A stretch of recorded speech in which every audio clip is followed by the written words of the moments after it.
Boa noite, está entrando a edição do Tema Livre, mais uma vez dedicada ao conflito, à guerra entre Rússia e Ucrânia, que monopoliza as atenções no mundo todo da mídia. Mas antes eu queria fazer um registro inédito no nosso programa, que é o registro da morte do artista gráfico Elifas Andreato, que foi autor de vários, inúmeros LPs, capas de LPs, artes de LPs, que foram lançados e fizeram muito sucesso no Brasil durante o regime militar. O Elifas, o nome dele é associado a essas coisas todas, mas também ao carnaval brasileiro, porque Elifas, carnaval carioca, porque ele fez capas para os discos do Simpatia e Quase Amor, bloco ao qual o nosso convidado permanente, Paulo Ferracioli, nas horas vagas de professor, é afiliado e é um dos entusiastas. E pode contar para a gente, Paulo, como é que foi essa relação com o Elifas? A propósito de quê? Não, primeiro só uma observação relevante. Eu não sou apenas um empolgado com Simpatia. Durante mais de uma década eu fui mestre-sala do Simpatia. Eu tive no Simpatia, eu fui o primeiro desfile do Simpatia. Mas a relação exatamente eu não sei, porque nessa montagem do disco, do CD, dos 15 anos, a gente havia feito um CD dos 5 anos. Quando fizemos o dos 15 anos, foi mais profissionalizada. E alguém, se eu não me engano, o Ari ou o Flavinho, uma das pessoas da organização de Simpatia, ou o Fábio, falaram com o Elifas, ele topou imediatamente, fez essa capa antológica, maravilhosa, com as coisas que ele faz. É um espetáculo. É verdade. É um espetáculo.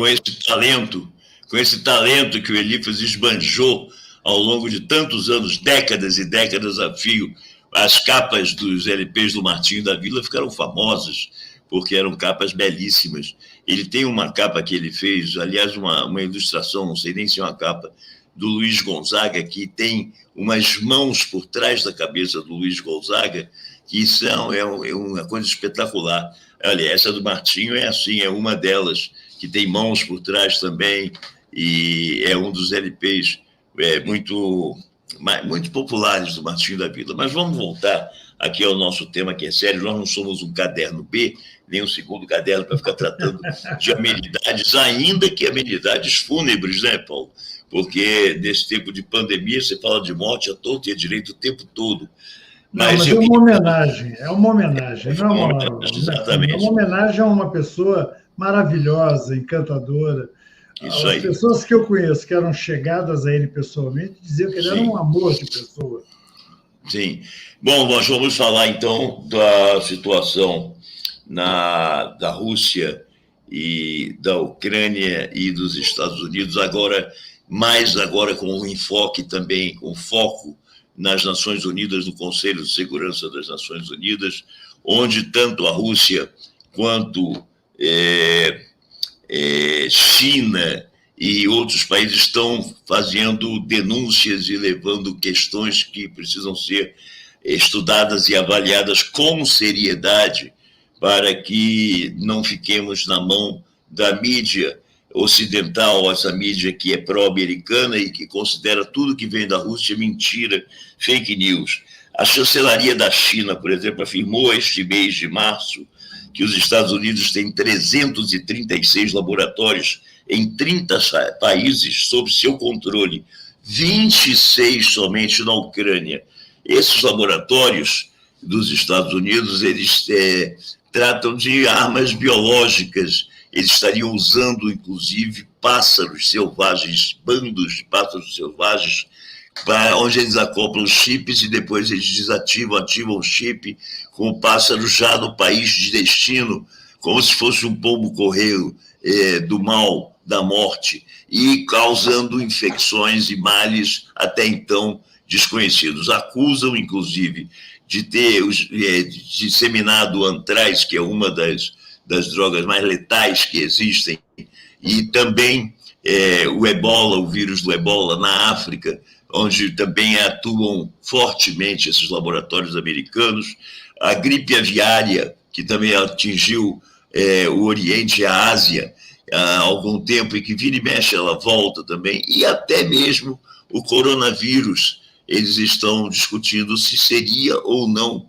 um fruto de uma ação de laboratório americano na Ucrânia. Mas a gente se lembra que aqui no Brasil e no Ocidente, de uma maneira geral, dizia-se que o coronavírus era o vírus da China, o vírus chinês. Fato também é que uma subsecretária dos Estados Unidos, uma subsecretária de política dos Estados Unidos, foi depor numa comissão do Senado, e um senador governista, embora republicano, da Flórida, perguntou a ela se era verdade esse tipo de afirmação sobre laboratórios, e se sendo verdade, se a Ucrânia teria realmente armas químicas em seu poder que pudessem ameaçar os Estados Unidos, e ela respondeu que sim. Disse que não só a Ucrânia tem esses laboratórios com armas químicas, como os Estados Unidos estão muito preocupados com o futuro desses laboratórios, caso a Rússia venha a vencer essa guerra com a Ucrânia.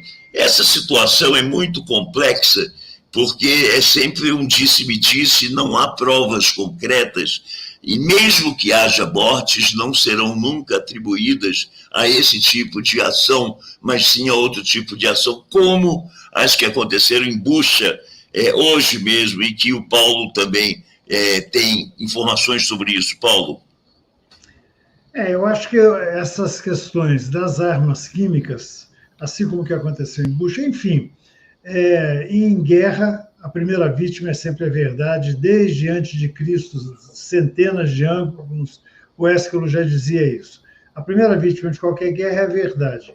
E atualmente, já no século XX era assim, a chamada guerra híbrida, onde a disputa de narrativas é essencial, e não há a menor dúvida que nesta guerra da Ucrânia, a narrativa do Ocidente, vamos lembrar o que é o Ocidente, Estados Unidos, Canadá, Nova Zelândia, Austrália e Europa, isso, um pouco de Japão talvez, isso é o que é chamado de Ocidente.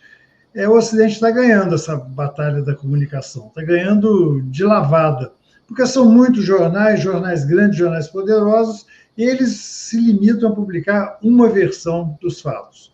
Por exemplo, a história das armas químicas e dos laboratórios. A Rússia diz que tem muitas provas que ela capturou ao chegar na região do Donbás, e essas provas foram entregues à ONU para que a ONU faça uma investigação para verificar a verdade ou não. Não apenas essa notícia saiu en passant nos jornais ocidentais, como na própria ONU ainda não começou investigação nenhuma sobre isso. Então é uma coisa que está meio morta. Agora nós temos, por outro lado, o que está sendo dito hoje, das fotos e das filmagens dos corpos nas ruas em Bucha, após a saída das tropas russas. É curioso que alguns jornais mais, vamos dizer, civilizados ou mais responsáveis, não civilizados, responsáveis, como acredito, o Financial Times tem supostos assassinatos de civis, isso está no Financial Times. Mas quando você chega, por exemplo, no Washington Post ou no New York Times, tem uma farra com essa morte que não está comprovada. Pode ser verdade? Pode. Pode ser que haja laboratórios químicos? Pode. As acusações são várias. Os Estados Unidos, diante do fato da descoberta desses laboratórios, que a Victoria Nuland não pôde negar porque ela estava sob juramento. E se ela negasse depois que fosse provado, a vida dela complicaria bastante. Sobre ela eu falo uma coisinha daqui a pouco. Mas, imediatamente, os Estados Unidos começaram a fazer uma acusação, que a Rússia vai usar armas químicas. E se a Rússia usar armas químicas, isso vai ter consequências. Aí todos os primeiros ministros, todos os presidentes dos 27 países da União Europeia, mais o o primeiro-ministro da Austrália, mais o Biden ficou repetindo, e parece que o problema são as armas químicas que a Rússia eventualmente teria, sendo que a acusação é da Rússia. Quanto a Victoria Nuland, é interessante lembrar que ela era a subsecretária, era responsável pelos assuntos no governo Obama euroasiáticos dos Estados Unidos. E durante a Revolução em Maidan, houve um momento em que ela perdeu as estribeiras na euforia e pegou alimentos e foi para as ruas, para a praça em Maidan, distribuir alimentos. Ela chegava, e tem filmes, vários filmes, inclusive na televisão, mostrando ela chegando, dizendo: não sou representante dos Estados Unidos, trouxe comida para vocês. Uma interferência em assuntos de outros países inacreditável, demonstrando o interesse dos Estados Unidos na queda do regime, na queda do Yakushenko. Mas isso já ficou na história. Neste momento, é uma disputa de narrativas muito forte, muito difícil. Eu confesso que eu vi hoje uma piadinha que eu achei, tem nada a ver, é uma piada, mas eu não sei quem foi que disse, um amigo meu me disse que alguém teria dito que entre o Império Americano e o Império Russo, ele fica com o Império Serrano. Eu achei... É verdade, é verdade. Pelo menos é Silas Oliveira. Silas Oliveira, Dona Ivone Lara, é muito mais interessante do que esses impérios. Eu queria voltar um pouco ao que você falou, essa distribuição de alimentos que essa subsecretária promoveu foi na época da derrubada do presidente ucraniano, foi isso? Derrubada do presidente anterior ao... do Yanukovych. Antes do Zelensky foi o... Foi ele, não é? Não foi ele. Antes do Zelensky foi o Porokovich, que era o dono da fábrica de chocolate. Não, antes dele é que era o Yakushenko. Que era popular. Havia manifestações contra ele, porque desde a Revolução chamada Rosa, de 2003, 2004, e da discussão sobre uma primeira vitória que o Yanukovych teve, que foi cancelada por manifestações e pelo Supremo Tribunal da Ucrânia, havia uma forte ligação do Ocidente, União Europeia, mais Estados Unidos, numa campanha muito forte em prol da Ucrânia, que ela culmina quando, em 2008, o George Bush Filho convida a Ucrânia para entrar na OTAN. Sim, naquela época. Remonta aquele tempo isso aí, né? Não, foi uma coisa... se você tem dois filmes em disputa... Eu queria conduzir esse negócio aqui exatamente para esse ponto, porque a Ucrânia, ao longo dessa história recente, ela deu uma guinada até ela chegar nesse governo atual, que é chefiado por um humorista de televisão que foi feito construído, uma coisa que os americanos falam do build-up, dessa personalidade dele, que é uma personalidade extravagante no mundo político. E a Ucrânia se caracterizou por um fechamento muito grande do regime, inclusive com fechamento de jornais de oposição, jornais à esquerda foi proscrita, é proibido ter partido político de esquerda, e isso tudo leva ao que eu vou falar agora, que é esse vídeo que nós temos de jornalistas que estão deixando a Ucrânia, saindo da Ucrânia, ao mesmo tempo em que outros estão cobrando do governo ucraniano esclarecimentos e um protocolo mais aberto e flexível e transparente no tratamento das questões noticiosas dessa guerra, porque as pessoas estão sendo manipuladas e o exército ucraniano impõe restrições de toda a ordem ao exercício da apuração das matérias. Volta o vídeo aí, João. Que áreas, em que momento? Ontem eu conversei com alguns amigos de toda a Ucrânia. Eles mudaram agora as regras para jornalistas, né? Das regras para quantos jornalistas podem ou não, de alguma forma, trabalhar.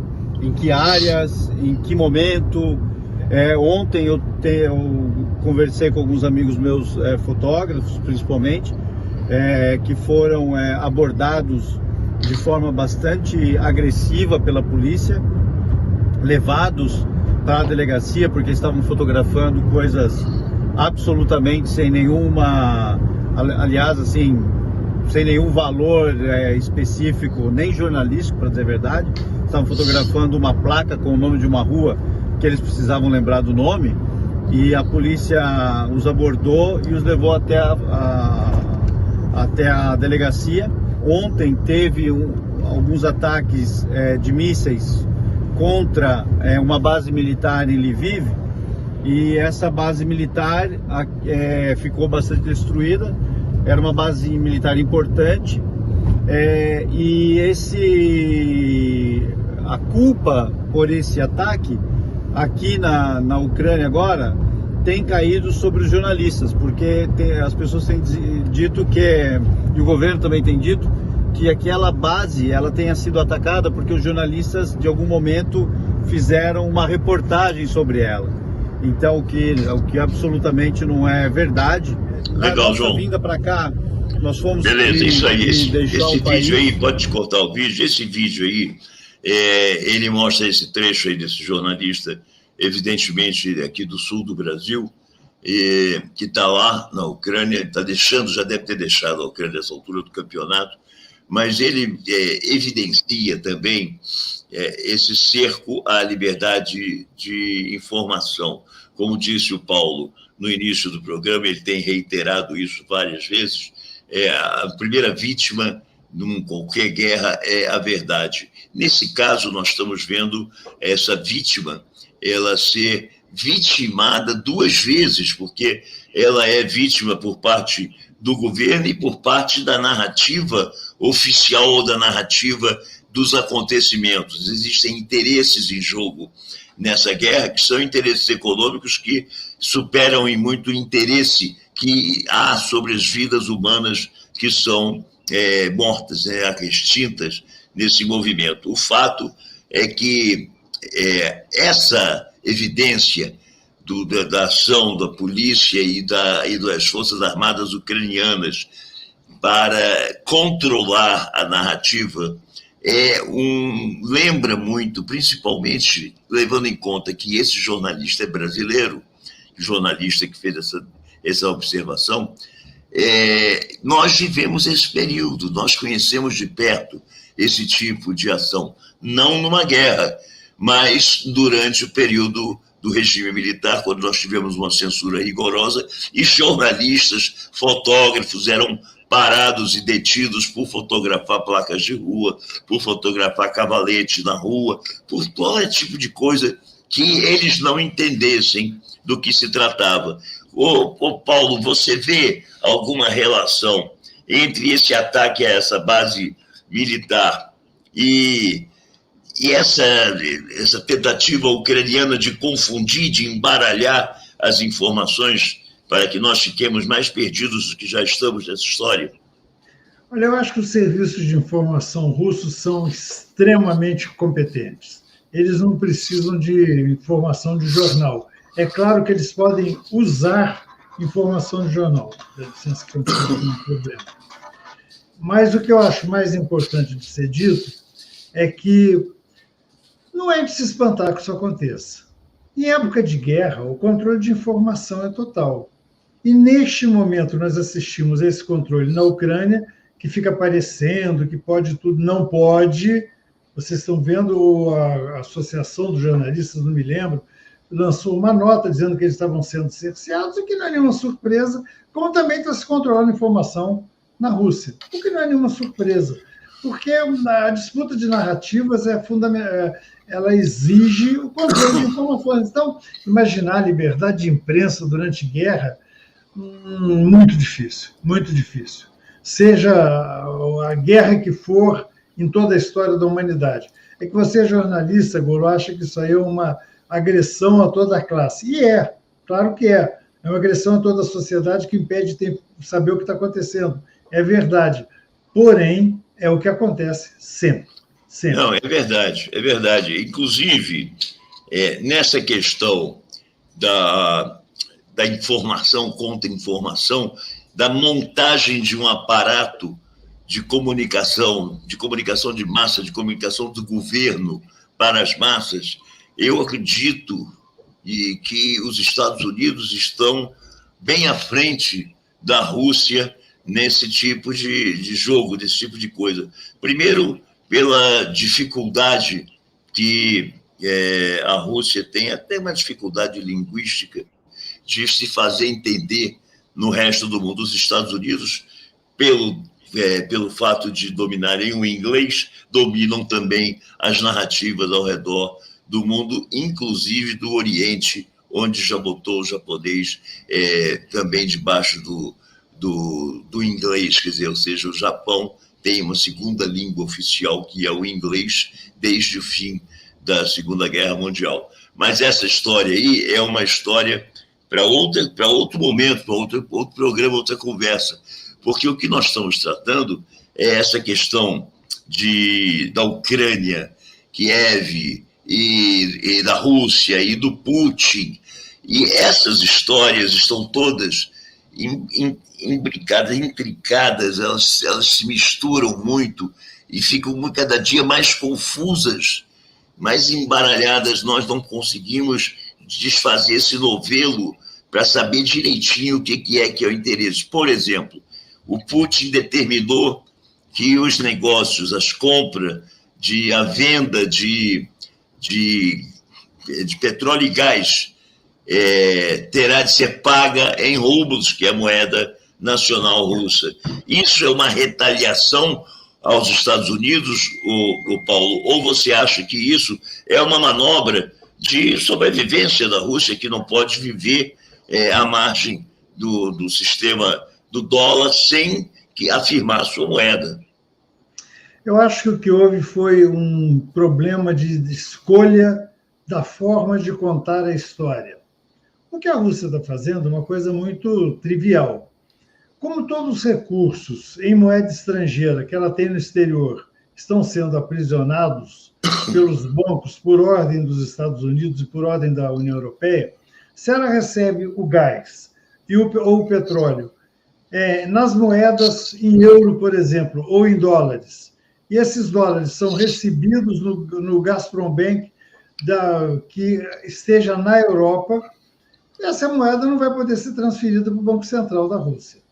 Vai haver problemas em relação a isso. O que a Rússia fez foi o seguinte: olha, vocês têm que pagar, a versão é que ela é muito pior do que a realidade. Vocês vão ter que pagar em rublos.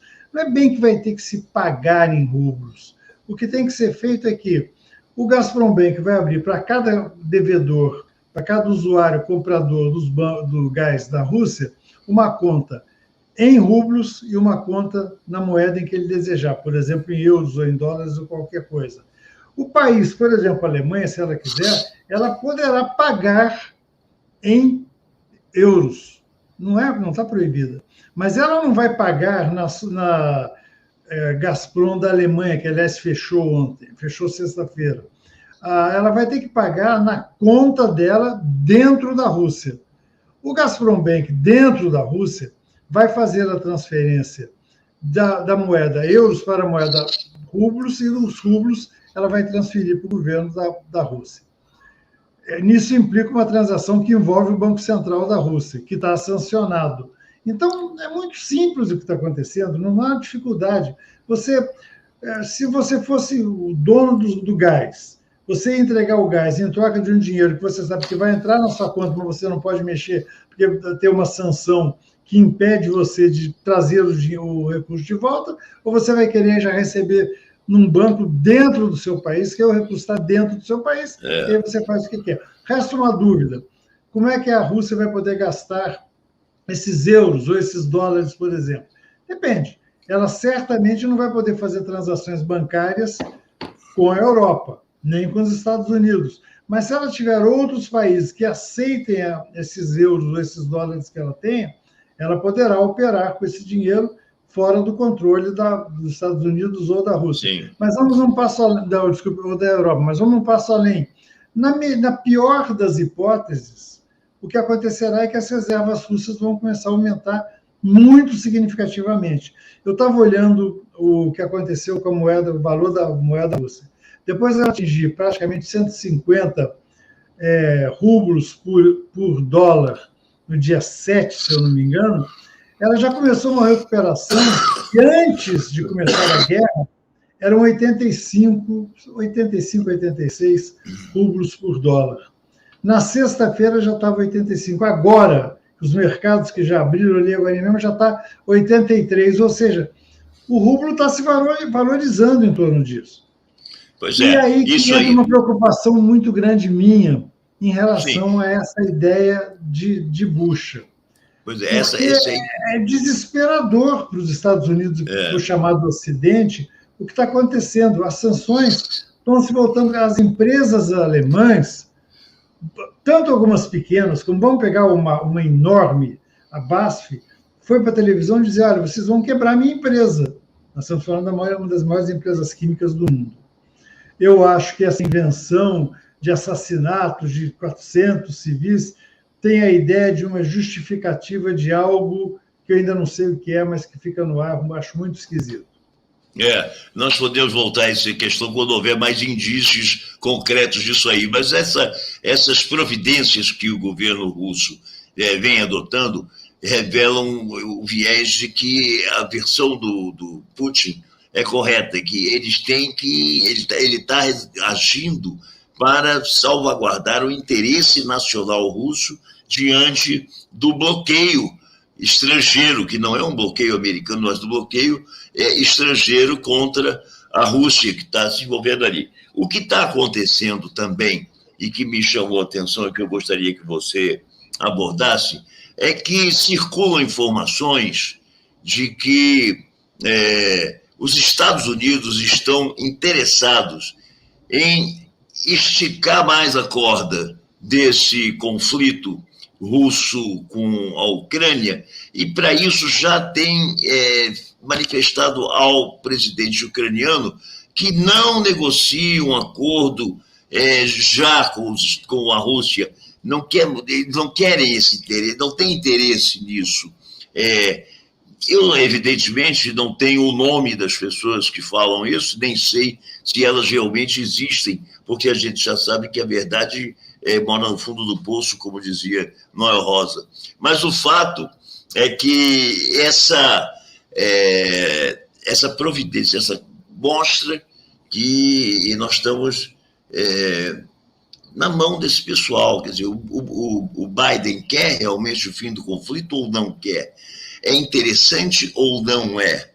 É interessante apertar a corda no pescoço do Putin, ou o Putin terá forças para sair disso aí? Essa mulher que você falou, que parece uma doidivanas que sai distribuindo comida na Ucrânia. Ela é importantíssima dentro Pois então, essa mulher que é subsecretária. Ela é a terceira pessoa. Pois então, é uma mulher, ela é isso que eu ia dizer, é uma mulher que é de um alto rango no governo americano, nas relações internacionais. Ela é subsecretária para assuntos políticos, então ela é importante. E ela diz que a Ucrânia tem, sim, laboratórios financiados pelos Estados Unidos e onde os americanos estão lá desenvolvendo as pesquisas de guerra bacteriológica, e que ela teme, ela e mais um grupo grande que está por trás dela, teme que esses laboratórios caiam nas mãos dos russos se o Putin ganhar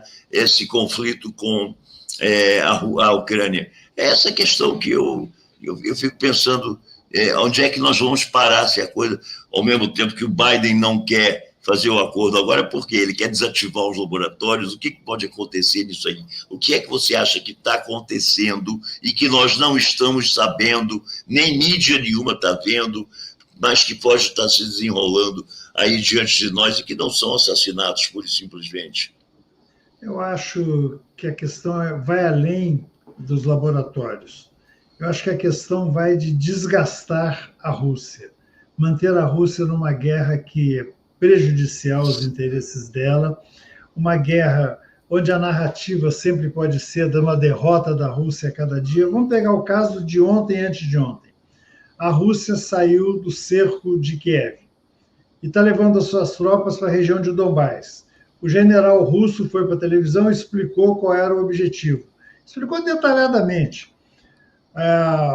Todos os jornais falam hoje, jornais internacionais, os importantes, os conhecidos no mundo, da derrota da Rússia no cerco de Kiev. Não houve uma derrota, disseram os russos. Nós pusemos ali porque o nosso objetivo é Kiev, é o Donbás, Mariupol, e juntar a Rússia ou os estados favoráveis à Rússia com a Crimeia. Talvez depois indo mais para oeste, para a questão de Odessa. Muita gente diz que sim. Agora, que não é nenhuma surpresa que uma pessoa que diz que o objetivo da guerra, que é, pelo amor de Deus, esse homem não pode continuar no governo da Rússia, você pode esperar qualquer coisa dele. Esse aí é bom você dizer o nome, você sabe quem é, né? É o Biden. O Biden, o presidente americano, disse isso na Polônia, andando na rua na Polônia. Pelo amor de Deus, tirem esse homem do poder, é preciso tirar esse homem do poder. Mas você sabe que tem uma questão muito complicada em relação à Polônia.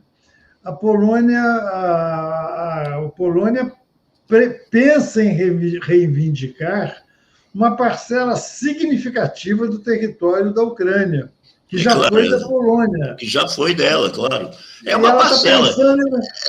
É uma parcela significativa, mas eu acho que o Putin, ele até topa dividir aquilo ali com a Polônia. Ele não topa que os Estados Unidos fiquem lá. Ele não topa que a Polônia fique na mão da direita e que os Estados Unidos tomem conta também da Ucrânia com a direita e botem a OTAN lá dentro e que ele fique preso dentro da Rússia, né, que é o que aconteceu. Olha só, vou fazer uma pergunta para você que eu acho interessante.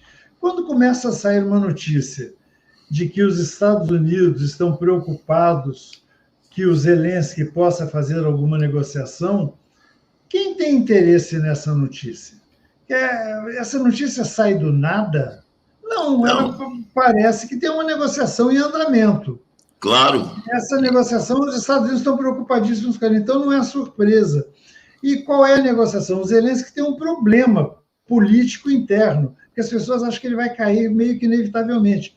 Eu vi ontem umas cenas, também não sei se verdadeiras ou não, que ele visitou as tropas ligadas ao batalhão Azov, lá em Donbás. E os caras do batalhão Azov foram para ele, em particular uma pessoa, muito agressivamente, falando: você não pode ceder o nosso território, você não pode negociar. De uma forma agressiva, no começo o Zelensky estava assustado, com um cara grande assim. Aí o Zelensky também, que não é covarde, é corajoso, sabemos disso, senão já tinha fugido, vai para o cara e fala: eu estou fazendo... Não tinha uma tradução, eu só pude ler o que estava escrito em inglês. Mas, de qualquer forma, a situação do Zelensky é complicada, porque ele vai perder apoio. Está morrendo muita gente. Já está perdendo. Não, já está perdendo. Agora, o Financial Times, se não me engano, ou The Economist, um deles, deu um editorial um dia desses aí, agora, quando completou um mês da guerra, dizendo que a Rússia perdeu essa guerra nesse primeiro mês, e obviamente a Rússia perdeu essa guerra nesse primeiro mês, e eu não sei se isso realmente corresponde à análise fria dos dados que nós temos sobre esse incidente internacional. Eu tenho toda a dúvida do mundo em relação a isso. Eu acho que a Rússia não perdeu nem ganhou. A Rússia tem um plano, e o plano é ficar com Donbás mais Mariupol. Porque existe uma coisa que é muito importante, que é a ligação que está existindo entre a Índia, o Irã e a Rússia, passando pelo Azerbaijão, que é o famoso corredor norte-sul multimodal. Esse corredor que vai pegar o rio Volga, ele tem uma ligação que vai até uma saída em frente a Mariupol. Então, Mariupol passa a ter uma importância grande. Se Mariupol virar efetivamente uma parte da Rússia, ou ligado a um país que seja aliado à Rússia, a situação da Rússia na Euroásia vai ficar muito mais confortável. Certo. Agora, em Mariupol está vendo uma coisa terrível, porque existem, basicamente, dentro da maior siderúrgica de Mariupol, que se chama Azovstal, ou qualquer coisa assim, não me lembro o nome, tem centenas de pessoas do batalhão Azov e centenas de pessoas civis que estão sendo usadas como escudos humanos.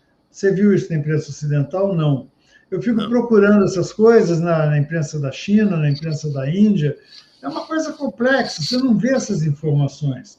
Ou seja, é muito difícil entrarmos para o lado A ou para o lado B ou para o lado C. É muito Eu acho que difícil o nosso tempo... É muito difícil acompanhar esse conflito pela imprensa, seja ela de onde for. É muito complicado, realmente. Agora, Paulo, nós estamos já com 35 minutos e 35 segundos, 36, 37, como diria o outro que acompanha, com toque, né? É bom a gente encerrar por aqui e voltar na semana que vem. O que você acha? Acho perfeito. Acho que a semana que vem a gente vai ter muitas informações, como tínhamos hoje, principalmente pelo que vai acontecer em Donbás. Vamos ficar de olho em Donbás e Mariupol. Legal. É o centro da guerra agora. De repente vai e pode até se deslocar para Odessa. Acho que é cedo. Tá certo.